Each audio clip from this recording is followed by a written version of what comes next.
नमस्कार, मैं हूं चित्रा त्रिपाठी। शाम के 5 बजने वाले हैं और ये वक्त है दंगल का। देश में कुश्ती संघ को लेकर दिल्ली में दंगल मचा हुआ है, लेकिन एक दंगल आस्था और भक्ति बनाम अंधविश्वास का भी मचा है। आज हम मध्य प्रदेश के छतरपुर के बागेश्वर धाम के महंत धीरेन्द्र शास्त्री के विवाद की बात करने वाले हैं। धीरेन्द्र शास्त्री कथावाचक हैं, वो दरबार लगाते हैं। दरबार में मौजूद भक्तों के मन की बात जान लेने का दावा करते हैं और उनका उपचार करने का भी दावा उनकी ओर से किया जाता है। इन्हीं धीरेन्द्र शास्त्री के खिलाफ महाराष्ट्र के नागपुर में अंधविश्वास फैलाने की शिकायत की गई है। अंधश्रद्धा निर्मूलन समिति लगातार धीरेन्द्र शास्त्री की गिरफ्तारी की मांग कर रही है और कार्रवाई नहीं होने का अदालत का दरवाजा खटखटाने पर भी जोर दे रही है। जबकि दूसरी ओर धीरेन्द्र शास्त्री का कहना है कि सनातन धर्म के विरोधी उनके ऊपर झूठे मनगढ़ंत आरोप लगा रहे हैं। धीरेन्द्र शास्त्री का कहना है कि वो वर्षों से रामकथा करते आ रहे हैं, लेकिन कभी भी अंधविश्वास नहीं फैलाया। धीरेन्द्र शास्त्री खुद के ऊपर बागेश्वर धाम की कृपा बताते हैं और लोगों की मदद की कोशिश करते हैं, लेकिन सोशल मीडिया पर कई ऐसे वीडियोस भी हैं जिसमें धीरेन्द्र शास्त्री अजीबोगरीब दावे करते नजर आते हैं। ऐसे में सवाल उठता है कि क्या देश में आस्था के नाम पर अंधविश्वास फैलाने वाले बाबाओं पर कानूनी कार्रवाई होनी चाहिए? क्या धीरेन्द्र शास्त्री के ऊपर लगाए जा रहे आरोपों की जांच होनी चाहिए? और क्या धीरेन्द्र शास्त्री के खिलाफ सनातन विरोधी जानबूझकर साजिशें कर रहे हैं? ऐसे तमाम सवालों पर आज के दंगल में बड़ी चर्चा हम करने वाले हैं, लेकिन उसके पहले ये रिपोर्ट देखिए। और तेज माल लगाई जाए और माल लगाओ इन प्रेतों को। ये है बागेश्वर धाम के कथावाचक धीरेन्द्र शास्त्री। अजीबोगरीब हरकतें, उटपटांग बातें, पूरे शरीर में उठा पटक करो इसको। अनूठे दावे और अद्भुत सी लगने वाली सलाह। धीरेन्द्र शास्त्री हर वो हरकतें करते हैं जो उन्हें चर्चित कर सकती हैं। ऐसी ही हरकतों को लेकर धीरेन्द्र शास्त्री अब विवादों में फंस गए हैं। नया विवाद नागपुर से शुरू हुआ है।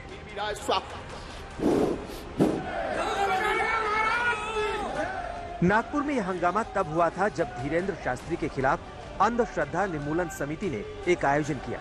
उस आयोजन में धीरेन्द्र शास्त्री के समर्थक हंगामा करने लगे। इससे पहले धीरेन्द्र शास्त्री ने नागपुर में श्री राम चरित्र चर्चा का आयोजन किया था। कथा 13 जनवरी तक चलनी थी, लेकिन इसी बीच अंधश्रद्धा निर्मूलन समिति एक्शन में आ गई। पुलिस में शिकायत कर दी गई। पहली बात तो ये प्रत्येक मीडिया वाले और प्रत्येक व्यक्ति और जो भी वो अमुक हैं तथाकथित, उनसे आई रिक्वेस्ट कि हम बीच में कथा छोड़कर भागे ये बोलना बंद कर दें। हमारी कथा 7 दिन तक की ही थी। उसका स्क्रीनशॉट 3 तारीख का न्यूज पर बागेश्वर धाम ऑफिशियल पेज पर 3 जनवरी को पहले से ही डेट घोषित कर दी थी कि हम केवल 7 दिन की कथा करेंगे, क्योंकि हमारे गुरुदेव का जन्मोत्सव था और आगामी सभी कथाएं 7-7 दिन की 2-2 दिन घटाई गई, क्योंकि फरवरी में हमारे यहाँ यज्ञ है। जबकि महाराष्ट्र में शिकायत की गई है कि धीरेन्द्र शास्त्री अंधविश्वास फैला रहे हैं। प्रेत दरबार की आड़ में जादू टोना को बढ़ावा दिया जा रहा है। साथ ही देव धर्म के नाम पर आम लोगों को लूटने, धोखाधड़ी और शोषण भी किया जा रहा है। एक भक्त को पूछते, वीडियो में है, उनसे प्रसारित किए हुए वीडियो में है, उसमें वो पूछते तुम्हारे पिताजी का नाम क्या है? भक्त कहता है शंकर लाल है। थोड़ी देर बाद वो कहते हैं तुम्हारे पिताजी का नाम शंकर लाल है, बोलो माइक पर बोलो, हमने पहचाना कि नहीं तो सब तुम्हारे कान खोल देंगे, यानी धमकी भी देता है। बेचारा क्या करेगा? माइक पर बोलेगा महाराज ने पहचाना है। ये वीडियो में है। प्रेत बाधा बताई थी और बोला था पेशी करवाओ। धीरेन्द्र शास्त्री अपने ऊपर लगने वाले आरोपों से इनकार करते हैं और साथ ही धमकी भी दे डालते हैं। सहर्ष उस संविधान के अंतर्गत ही चलेंगे, ऑल लाइफ। तो हनुमान जी की पूजा करना अगर अंधश्रद्धा है तो भारत के जितने भी हनुमान भक्त हैं सब पर FIR होनी चाहिए। सब अंधविश्वासी है, फिर देख लो वो तुम्हारा थोबड़ा कैसे लाल करेंगे हनुमान भक्त। आप पूछो, प्रश्न पूछो। फैमिली हम हमारे भाई हैं। धीरेन्द्र शास्त्री पर यूं तो सबसे ज्यादा आरोप अंधविश्वास को बढ़ावा देने के लगते हैं, लेकिन इनके विवाद कम नहीं है। कुछ दिन पहले मध्य प्रदेश के छतरपुर में धीरेंद्र शास्त्री न्यूज चैनलों को धमकी देते नजर आ रहे थे। न्यूज चैनल सनातन के खिलाफ लिखेगा तो इस पे मध्य प्रदेश के बागेश्वर धाम में कथा करने वाले धीरेंद्र शास्त्री अब देश में घूम घूम कर कथा करने लगे हैं, जबकि सोशल मीडिया पर धीरेंद्र शास्त्री के कई ऐसे वीडियो उपलब्ध हैं जिनमें वो अंधविश्वास फैलाते नजर आते हैं। अब मम्मी एकदम मरणासन अवस्था में है। मैं 2 बार धाम पे आ चुकी हूँ। एक बार अर्जी मैंने लगाई थी, एक बार मम्मी को लेके आई थी। जी बहन, जिस दिन मम्मी को लाई थी उस दिन कुंडलिनी यज्ञ का पहला दिन था, तो आप मिल नहीं पाए थे, ना उन्हें दवाई मिली थी। ना हम मिल पाए ना दवाई मिली, मतलब हमसे आपकी बात नहीं हो पाई। आओ नजदीक। और कैंसर नामक रोग 4थी स्टेज पर पहुंच गया। जी। गंभीर हालत है माता जी की, गंभीर हालत है। बहुत। खाने पीने व चलने में शिथिलता आ गई है उनके शरीर में। महामृत्युंजय मंत्र का अनुष्ठान करवाइए। डॉक्टर के हाथ से बाहर हो गई बात। जी ठीक है, डॉक्टर के हिसाब से शून्य हो गई। सुनने सब में मना कर दिया। और गुरुजी उस घर में जिस दिन से हम आए हैं, आप वहाँ की मिट्टी ले आना, पहले माता जी के लिए काम करने दें। महामृत्युंजय का जाप। जी। बागेश्वर धाम के चमत्कार से बीमारियां ठीक करने का दावा करने वाले धीरेंद्र शास्त्री खुद को भगवान तो नहीं कहते, लेकिन खुद को ईश्वर का दूत जरूर बताते हैं।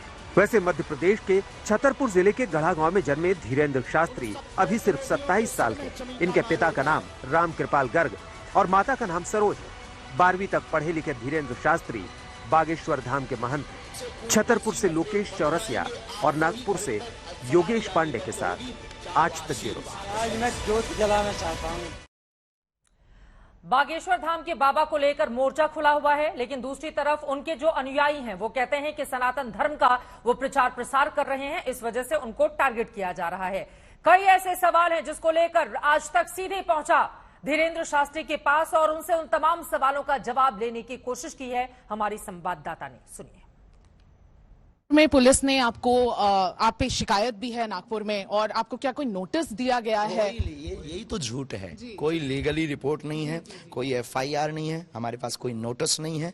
और उन्होंने जो झूठ आरोप लगाया है कि 2 दिन पहले भाग गए, अब तो उनके ऊपर बनता है, उनके ऊपर बनता है, क्योंकि हमारा उसके पास हमारा ऑफिशियली पेज का स्क्रीनशॉट है, तो उनके ऊपर मानहानि का बन रहा है। लेकिन हम ज्यादा प्रपंचों में पढ़ते नहीं है। अगर हम गलत होते तो क्या कानून मर गया? हम कानून के साथ हैं, कानून के पक्षधर।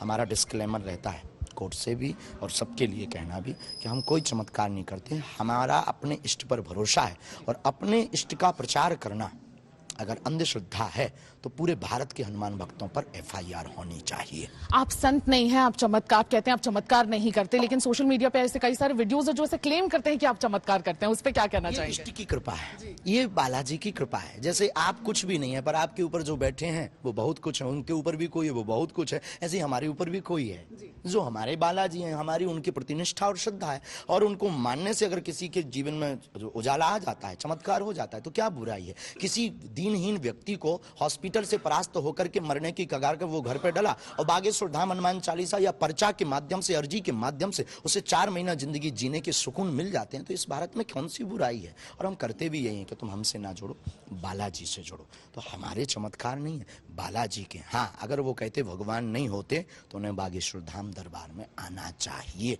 दूध का दूध, पानी का पानी, झंझट खत्म। अब ऐसे अपने सामने तो कोई कुछ भी बोलता रहे, हम यहाँ से चले जाएं तो लोग कहते हैं यहाँ से भी गुरुजी भाग गए, तो ये तो मूर्खता वाली बात है। हम फिर नागपुर जाएंगे।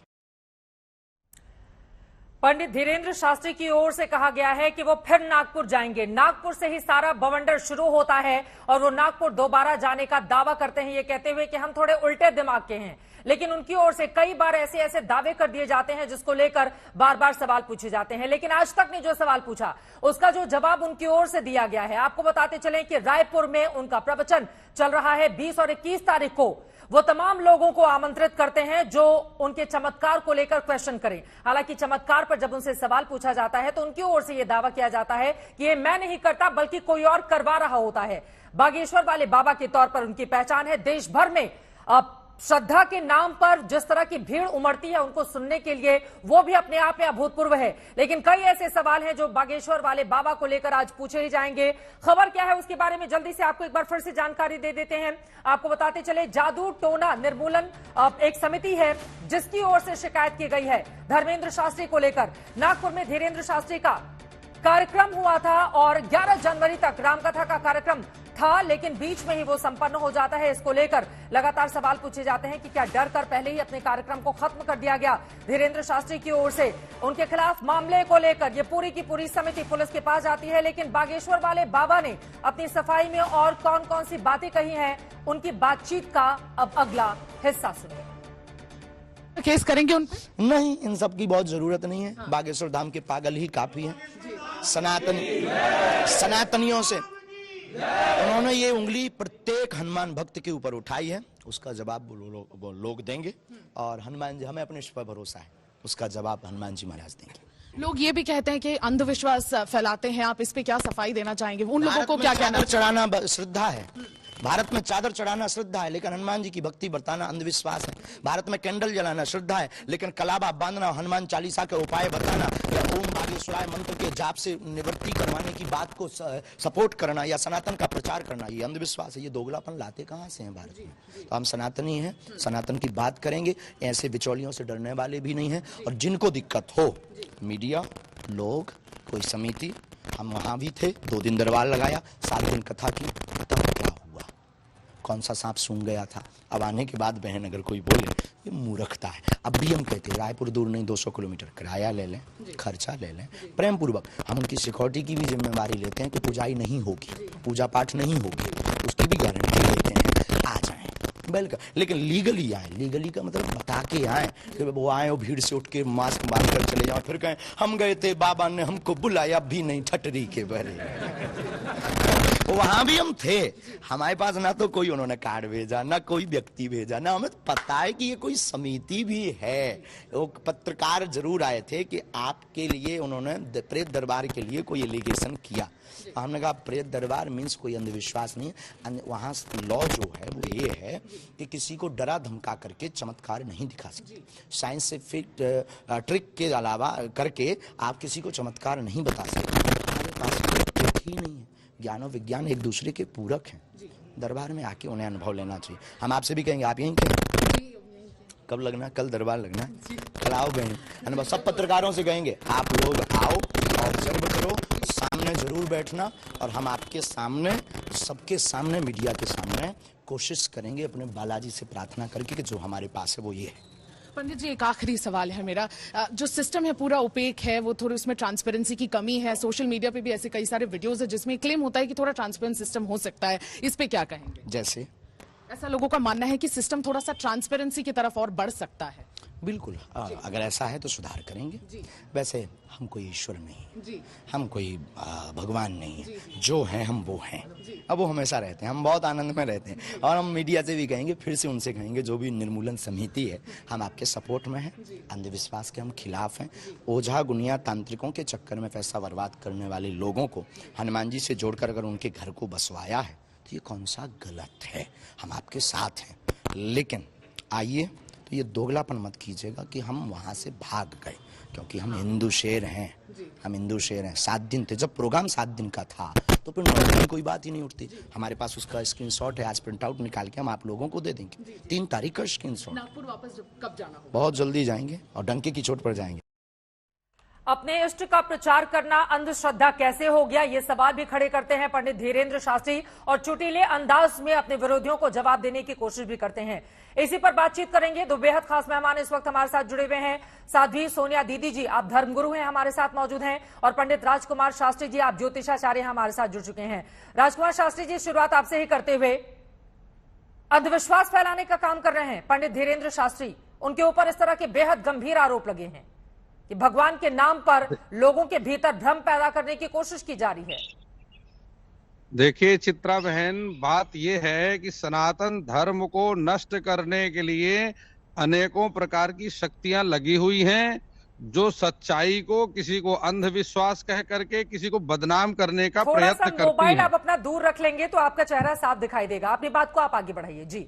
मैं कह रहा हूं, सनातन धर्म को, सनातन सिद्धियों को, सनातन शक्तियों को, सनातन वैदिक मंत्र की शक्तियों को बदनाम करने के लिए एक इनको डायलॉग मिल गया कि ये अंधविश्वास है, जबकि इनको सनातन धर्म की शक्तियों के बारे में कुछ ज्ञान ही नहीं है।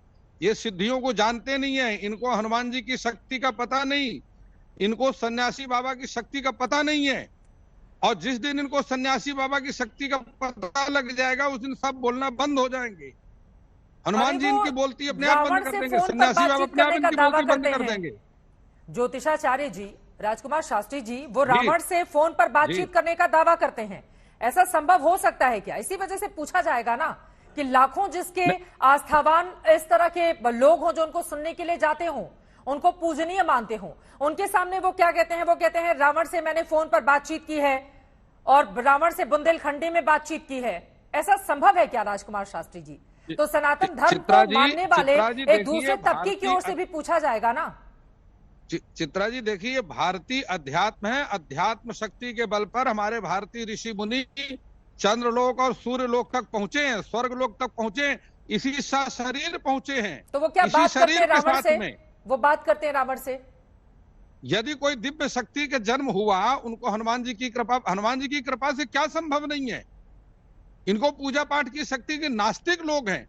इन नास्तिक लोगों के बारे में बातों में पढ़ करके यदि आप समाज को बरगलाते हैं, ये सनातन धर्म को फेल करना चाहते हैं। व्यवहारिक बात भी तो करेंगे ना राजकुमार शास्त्री जी, हम थोड़ी सी व्यवहारिक बात भी करेंगे। बागेश्वर धाम के देखिए, इससे कोई इनकार नहीं कर सकता है कि उनके चाहने वालों की एक बहुत लंबी तादाद है। उनको सुनने के लिए भी भारी तादाद में लाखों लोग जाकर उनको गौर से सुनते हैं और हर गुजरते दिन के साथ उनके फॉलोअर की संख्या भी बढ़ रही है। इससे कोई इनकार नहीं कर सकता है। लेकिन जिस तरह की बातें उनकी ओर से कई बार कही जाती हैं, उसको लेकर पलटकर सवाल पूछा जाता है, क्या इससे सनातन धर्म बदनाम नहीं होगा कि हाँ मैंने फोन पर रावण से बातचीत कर ली और रावण ने भी बुंदेलखंडी में मुझसे बातचीत कर ली? कौन भरोसा करेगा सर इस पर? चित्रा जी देखिए, बात यह है कि जो दिव्य शक्तियां हैं उसमें कुछ भी असंभव नहीं है। और जब व्यक्ति जिसके अंदर वो दिव्य शक्तियां आ जाती हैं, वो कोई अपनी बुद्धि से अपनी समझ से नहीं बोलता है, उसके अंदर वो दिव्य शक्ति स्वयं बोलती है। और जब दिव्य शक्ति बोलती है तो वो कोई सोच समझ करके विचार करके ऐसा नहीं बोलती है, उसके अपने आदेश होते हैं और उसी के अनुसार व्यक्ति की मात्र चेहरा होता है, प्रेजेंटेशन सारे उन दिव्य शक्तियों की होती है। और वो दिव्य शक्तियां इस प्रकार से हैं जो कि किसी को माध्यम बन करके धर्म की स्थापना करने के लिए, समाज को जागृत करने के लिए, समाज के बीच में किसी न किसी व्यक्ति का माध्यम बन करके उसके शरीर में प्रवेश करती हैं। इनको सिद्धियों के बारे में कोई ज्ञान नहीं है, ना इन्होंने सिद्धियां करी हैं। सिद्धि करने के लिए बहुत तप चाहिए होता है, तपस्या करनी पड़ती है, त्याग करना पड़ता है, अपने आप को खत्म करना पड़ता है। त्याग किया, कौन सी तपस्या की? चित्रा जी, कोई एक जन्म की तपस्या से सिद्धियां नहीं आती, ये जन्म जन्मांतरों तक इन सिद्धियों को करना पड़ता है, तब जाकर के किसी जन्म में इनकी उपलब्धि होती है। वो भी अंश मात्र, हमेशा के लिए भी नहीं प्राप्त होती, 2, 4, 10 साल में वो फिर खत्म हो जाती है। ठीक है, मैं लौटूंगी। पूर्व विधायक चंदला के इस वक्त आरडी प्रजापति हमारे साथ जुड़ चुके हैं। उनके ऊपर हमला हुआ था तो उन्होंने इन्हीं के समर्थकों के ऊपर गंभीर आरोप लगाए थे। चमत्कार को नमस्कार तो किया ही जाता है प्रजापति जी, इसी वजह से लोकप्रियता बढ़ रही है शास्त्री जी की। जी मैम, मेरे ऊपर क्यों हुआ था हमला, मैं बता देना चाहता हूँ। इन्होंने जो ओबीसी की महासभा में माननीय हमने धीरेन्द्र शास्त्री जी ने एक टिप्पणी की थी प्रीतम लोधी पे कि इनका डीएनए टेस्ट कराया जाए, ये सनातनी नहीं है, इनको मसल दो। मतलब मैं आपको बता रहा हूं कि बुंदेलखंड में सबसे बेकार गाली होती है, और ये गाली ठटरी के बड़े, मतलब हमारे यहाँ जब मर जाता है आदमी, जब उसको अर्थी में ले जाया जाता है उसको ठटरी बड़े कहते हैं। तो दिव्य शक्ति कहते हैं कि इनकी कौन सी शक्ति प्राप्त हुई है जो सब आदमी को मुर्दा गाली गलौज करते हैं। मतलब आपके जो पीठ से गाली देना, शब्दों का प्रयोग करना, किसी बहन बेटियों को गाली देना, शब्दों का कि उनका डीएनए टेस्ट कराए, तो डीएनए टेस्ट आप उनको मसल दो, कुचल दो, आप उनके मतलब जो भी गंदी से गंदी चीजें वो करते हैं। और मैंने उनका एक चीज ये कहा कि भाई भूत पोंगड़ा क्यों खिलाते हो, सनातन को ये। लेकिन आप ही के सरकार के कार्यकाल में ये फले फूले भी तो हैं, जिस तरह से उनके लोगों की तादाद है, हम तस्वीरों में देख रहे हैं, लाखों की तादाद में लोग सुनने के लिए आते हैं 27 साल के धीरेन्द्र शास्त्री को। जी जी, देखो ऐसा है, जब तक इनका अभी दरबार में जो ये गंदी चीजें हरकतें करते हैं, कोई आदमी सनातन धर्म वाला नहीं कर सकता कि आपकी बहन बेटियों को कि तुम्हारे इतने लोगों से संबंध है, मेरी रावण से बात हो रही है, मैं बाबा नहीं ढाबा हूँ। मतलब जितनी खराब, मतलब जो सनातन की तो एक ही भाषा नहीं है, बाप मतारी को गाली देना, सभी के पुरखों को गाली देना, तुम्हारे इन लोगों से संबंध है। ये कौन सा सनातन धर्म है? ये कौन सी शक्तिपीठ है? कौन सा ऐसा सनातन धर्म है कि इनको कुचल दो, मार दो? अरे भैया, धर्म तो सबका होता, भगवान सबके हैं जी। क्या एक ही आदमी का ठेका है क्या कि इनको कोई प्रमाण पत्र मिला है या इनको कोई सर्टिफिकेट मिला है? मैं सवाल पर आऊंगी तो बता दें कि आप बार बार ये दावा करते हैं और आपकी ओर से पुलिस में शिकायत भी दर्ज कराई गई कि बागेश्वर वाले बाबा के जो समर्थक हैं उनकी ओर से आपकी गाड़ी पर हमला करवाया गया था, तो उसके पीछे की वजह क्या है ये आप बताइएगा। स्वामी डॉक्टर अवधेश पुरी जी महाराज भी इस वक्त हमारे साथ, आप शक्तिपीठाधीश्वर हैं, शक्तिपीठ उज्जैन से हमारे साथ जुड़ चुके हैं, उनके पास भी मैं जाऊंगी। लेकिन उसके पहले रावण से पंडित धीरेन्द्र शास्त्री ने किस तरह से बातचीत की है जरा वो सुन लेते हैं, उसके बाद चर्चा में आगे बढ़ेंगे। एक बार हमारी रावण से बात हुई, बात फोन कॉल पर। अब ये मत पूछना कि नंबर क्या था, हुई तो हुई। एक बार हमारी रावण से बात हुई, हमने कहा क्यों दशानंद जी माय डियर कैसे हो? उन्होंने कहा हेलो बागेश्वर वाले बोल रहे हैं। हम कहा जी, हम कहा भैया कैसे हो? हमने बुंदेली में बात करी, तो रावण ने भी हमसे बुंदेली में बात की। हम तो ठीक है भैया, हद तो जा हो गई कि साउंड में फटर फटर हो गो। हमने कहा भाई साहब दसई मोह से बोल रहे का? तो इस तरह की बातें जब एक बाबा की ओर से की जाएंगी तो इसको लेकर सवाल पूछे जाएंगे। सीधे आपके पास आते हुए स्वामी अवधेशापुरी जी महाराज, आपकी भी रावण से बात हुई है क्या कभी? हेलो जी महाराज जी बोलिए। जी हाँ, देखिए इस प्रकार की बातें कम से कम वर्तमान समय में शोभा नहीं देती। उनको मैं जहां तक मानता हूं कि जो भी सिद्धियां होंगी या जो भी उन्होंने तपस्या की होगी वो सब उनको मुबारक। लेकिन जब सनातन धर्म की बात आती है तो उनको एक संयत भाषा का प्रयोग करना चाहिए और कम से कम ऐसी कोई बात कहनी चाहिए लॉजिकल, जो लोगों को पच सके। जिस प्रकार की वे बातें करते हैं कभी कभी निश्चित रूप से समाज में एक भ्रम पैदा करती हैं।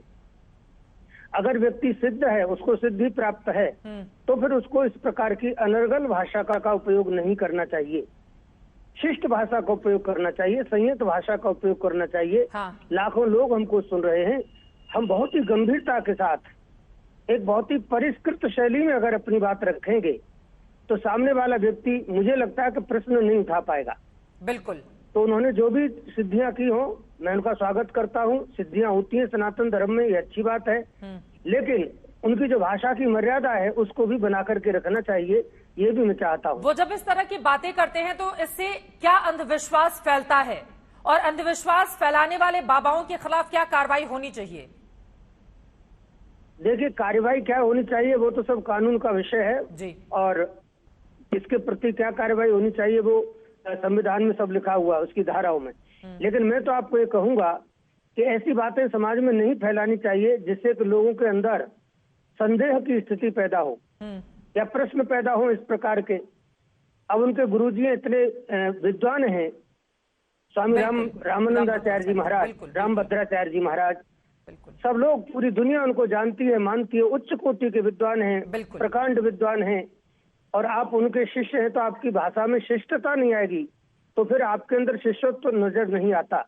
इसलिए मैं कहना चाहूंगा कि वो करें, लोगों के दुख अगर दूर कर रहे हो, लोगों को उनसे लाभ हो रहा हो तो अच्छी बात है, वो करें, लेकिन अपनी भाषा पर संयम बहुत आवश्यक है। चाहे वो आप हैं या मैं हूँ अथवा वे हैं, कोई भी व्यक्ति हुआ जो ऐसे मंच पर बैठा है जिसको लाखों लोग सुन रहे हैं, बिल्कुल। और वो अगर मंच से गाली देगा तो मैं समझता हूँ कि इसका असर समाज पर अच्छा नहीं पड़ेगा। लेकिन दिनों दिन अगर इनको चाहने वालों की तादाद बढ़ती भी चली जा रही है, वो भी एक सवाल है। साधी सोनिया दीदी जी, सीधे आपके पास आते हुए, अगर आपके फॉलोअर्स बढ़ते हुए चले जा रहे हैं, जो एक सच्चाई है कम से कम बागेश्वर वाले बाबा को लेकर, धीरेन्द्र शास्त्री को लेकर, लेकिन उनकी ओर से जब रावण से फोन पर बातचीत की बात कही जाएगी, जैसा कि पूर्व विधायक चंद्रला के जुड़े हुए हैं आरडी प्रजापति जी, उनकी ओर से भी कई बातें गिनाई गई।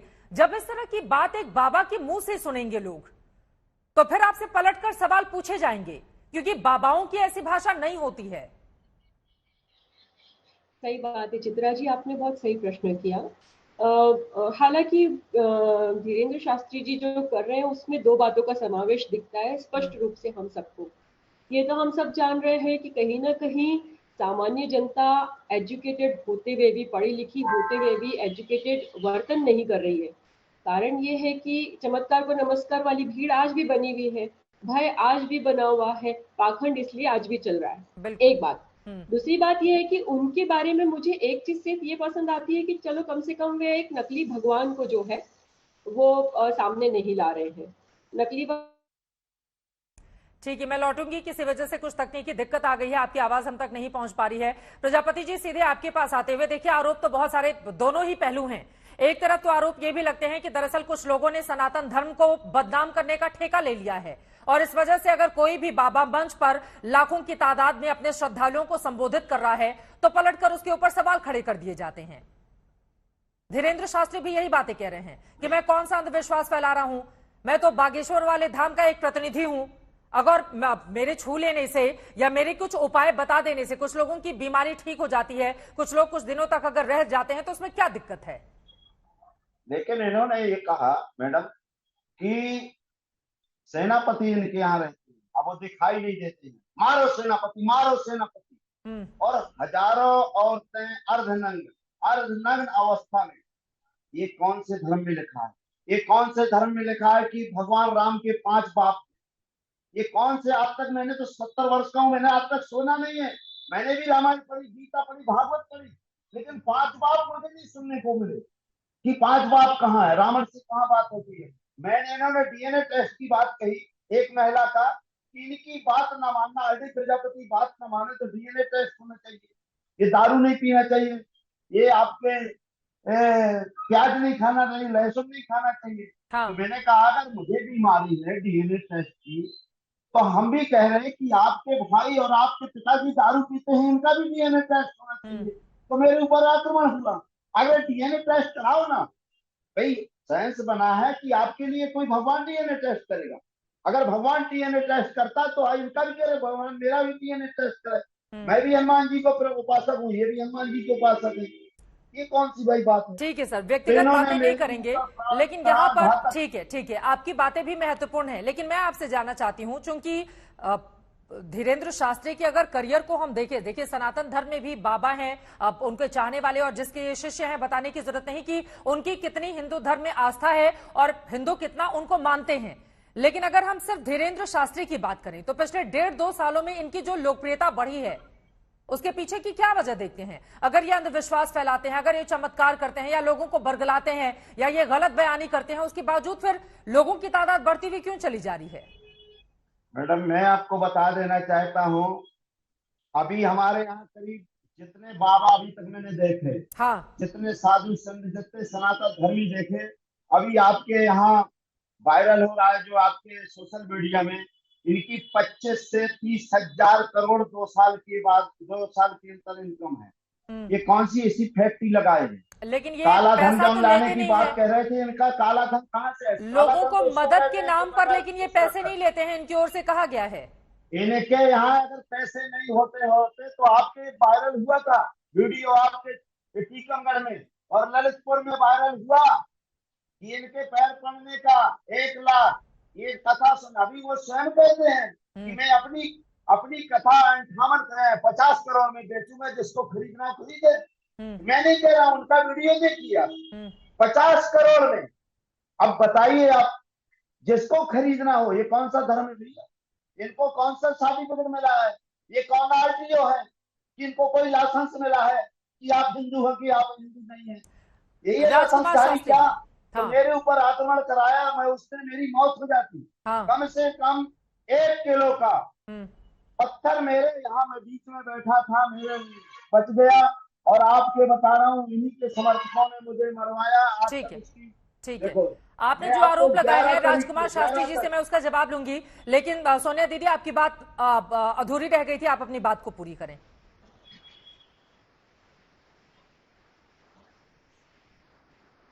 आपको मेरी आवाज मिल रही है? साध्वी सोनिया दीदी जी, आपको मेरी आवाज मिल रही है क्या? देखिए, उन तक आवाज नहीं जा रही है। राजकुमार शास्त्री जी, देखिए, एक तरफ आस्था है, दूसरी तरफ अंधविश्वास है और जादू टोना है। तो जब रावण से बात की जाएगी, लोगों को लेकर इस तरह की टिप्पणी की जाएगी जिसको यकीनन जो सनातन समाज का बड़ा वर्ग है वो स्वीकार करने को तैयार नहीं होगा, तो पलटकर सवाल पूछा जाएगा ना कि सनातन धर्म का प्रचार प्रसार किया जा रहा है या उसको बदनाम ज्यादा किया जा रहा है। आपकी आवाज नहीं आ रही है, अनम्यूट कर लें खुद को स्क्रीन पर।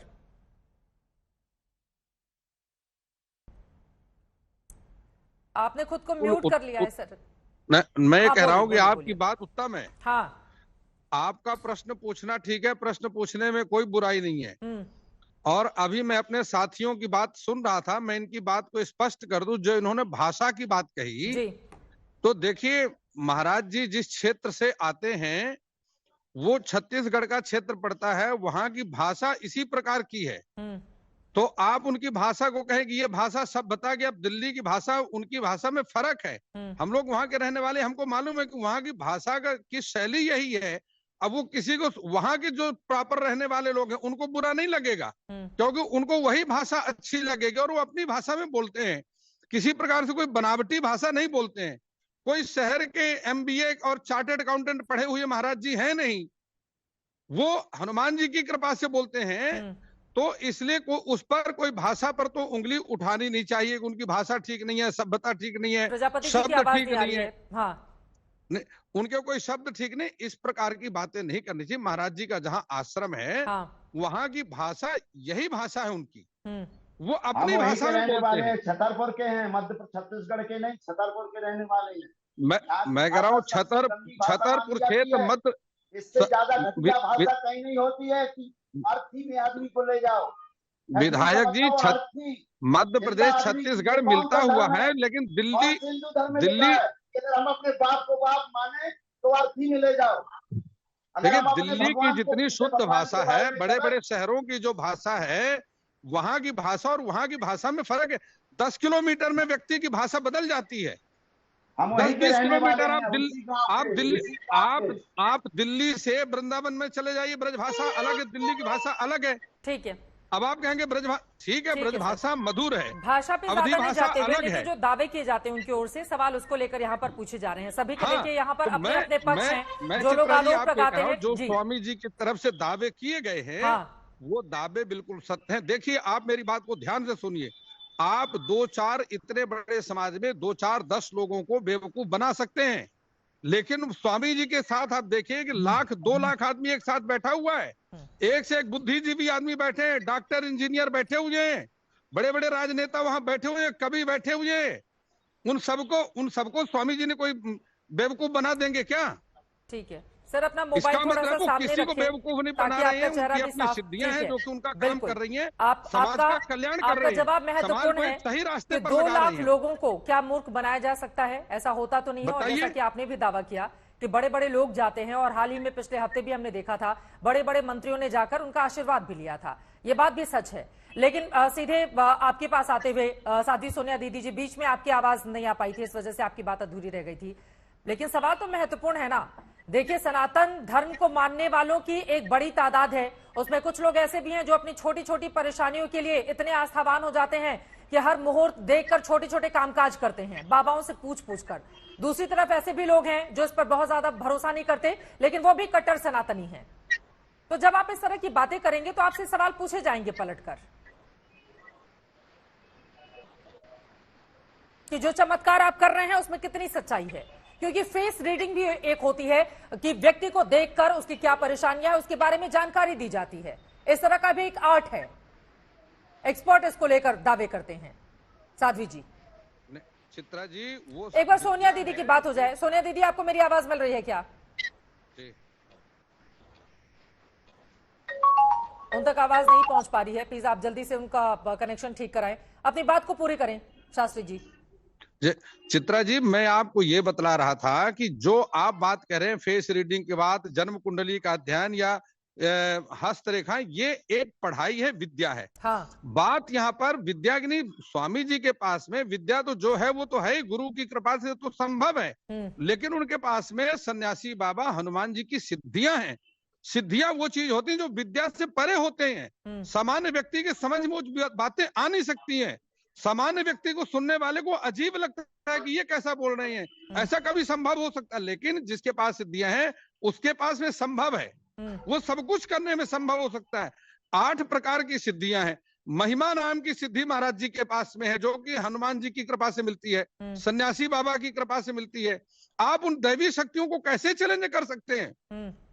वो बात बिल्कुल ठीक है कि दैवी शक्तियों और मानवीय शक्तियों में अंतर है। हमारे और सामान्य व्यक्ति के समझ के परे की चीजें हैं वो। वहां पर अपना तर्क वितर्क बुद्धि लगाने की जरूरत ही नहीं है। जी महाराज, हाँ, विधायक जी के पास में जो आक्रमण हुआ, उनके ऊपर जो चोट आई, उसका हमें दुख है। ऐसा नहीं होना चाहिए, वो गलत है, हम उसकी निंदा करते हैं। आरोप लगे थे जिन लोगों के खिलाफ कार्रवाई हुई कि नहीं हुई, ये वही बताएंगे।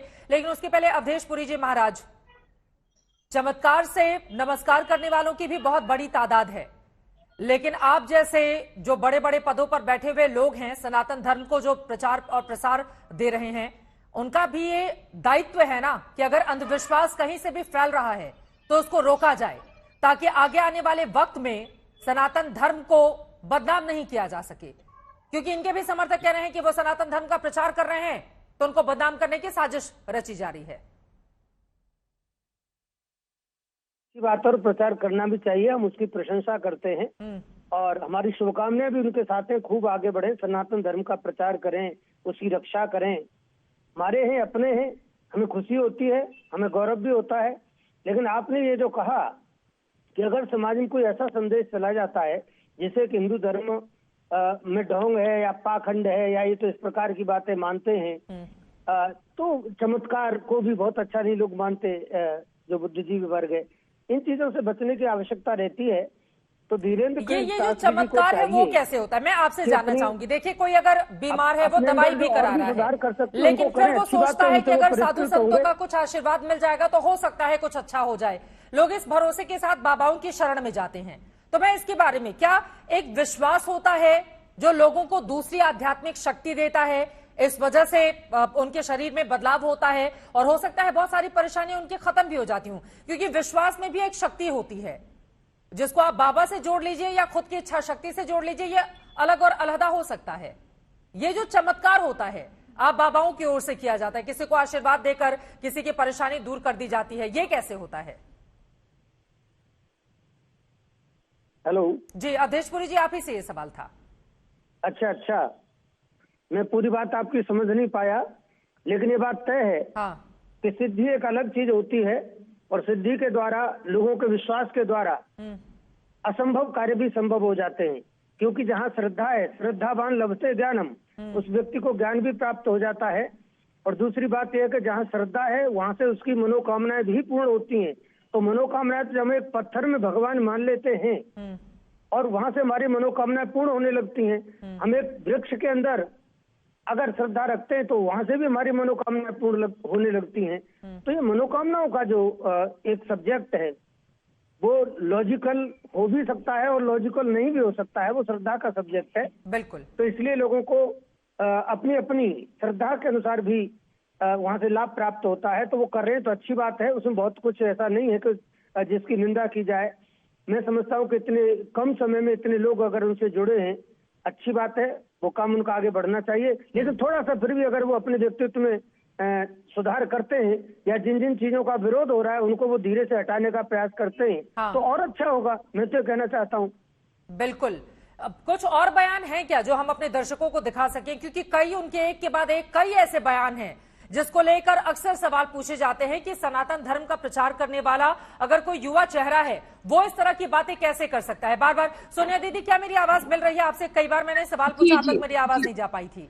जी, ये फर्क कैसे किया जाए कि कौन से लोग अंधविश्वास को बढ़ावा दे रहे हैं और कौन से लोग आस्था के नाम पर लोगों का भला कर रहे हैं? देखिए चित्रा जी, साधना और सिद्धि का हमारा उस समय चर्चा चल रहा था। तो जो भी साधक होगा, चाहे वो किसी भी देवी देवता का साधक हो, सनातन धर्म में 5 ही की पूजा का विधान है। जगदम्बा, गणेश जी, शिव जी, नारायण और सूर्य, ये 5 के ही किसी न किसी स्वरूप का पूजन किया जाता है। इसके बाहर किसी का पूजन जो है वो अमान्य है, वो अशास्त्रीय है। जैसे आप उदाहरण के लिए अगर शिव का ही एक रूप भैरव भी है, शिव का ही रूप हनुमान भी है, तो इस तरीके से यदि अगर आप उस मापदंड में भी देखें या किसी भी मापदंड में देखें पराविद्या ज्ञान के, तो उसका एक नियम है। पराविद्या में ऐसा नहीं है कि महिमा अणिमा लघिमा ये अष्ट सिद्धियां मिल गई तो उसके नियम नहीं है। आप उसका अपने मुख से अपने तरफ से अगर बखान करेंगे तो वो सिद्धि क्षीण हो जाएगी। ये बहुत बड़ा नियम है, ये हर साधक जानता है। इसका मतलब ये है कि यदि हमें भगवान ने कृपा करी है, जैसा कि धीरेन्द्र शास्त्री जी के व्यक्तित्व में और उनकी जो फॉलोवरशिप बनी उसमें हम देख सकते हैं, और उनको जो पीठ मिला है हनुमान जी का उसके हिसाब से हम देख सकते हैं। तो मेरा ऐसा सोचना है कि उस कृपा का वे सदुपयोग थोड़ा सा धैर्य और संतुलन के साथ करें तो सनातन धर्म का प्रचार और प्रसार और जो उनकी अच्छे दिए हैं वो अच्छे उजागर होंगे। बिल्कुल बेस्ट पार्ट ये है उनका कि वो हनुमान जी के साधक है, हनुमान जी के जो वो आधार को लेकर प्रचार प्रसार कर रहे हैं, लेकिन कहीं ना कहीं उनकी भाषा से हमें ऐसा लगता है कि वे आजकल के समाज के प्रभाव में बात कर रहे हैं। तो समाज के प्रभाव और अभाव को छोड़ के वे सिर्फ अपने भगवान की जो साधना और सिद्धि है उसके नियमों के अनुसार यदि वे कार्य करेंगे तो ये जितने भी प्रश्न चिन्ह हो रहे हैं वे समाप्त हो जाएंगे, क्योंकि इसी तरीके के प्रश्न चिन्ह समाज में कुरीतियों को और अंधविश्वास को भी पैदा करते हैं। तो जो भी व्यक्ति पीठ पर आ रहा है या गद्दी पर आ रहा है या व्यासपीठ पर से कथा कर रहा है, उसे इस चीज का ध्यान रखना चाहिए कि उस गद्दी की गरिमा क्या है। अंधविश्वास फैलाने वाले बाबाओं पर क्या कानूनी कार्रवाई होनी चाहिए, ये सवाल हमने पूछा था। आपके जो जवाब मिले हैं सिर्फ 11% लोगों का जवाब नहीं में है, जबकि 89% लोगों ने कहा है कि हाँ, अंधविश्वास फैलाने वाले बाबाओं पर कार्रवाई होनी चाहिए। इसी बात को लेकर आप दंगल देख रहे थे। एक छोटे से ब्रेक के लिए हम रुकेंगे। खबरें आज तक पर लगातार जारी हैं, आप देखते रहिए आज तक।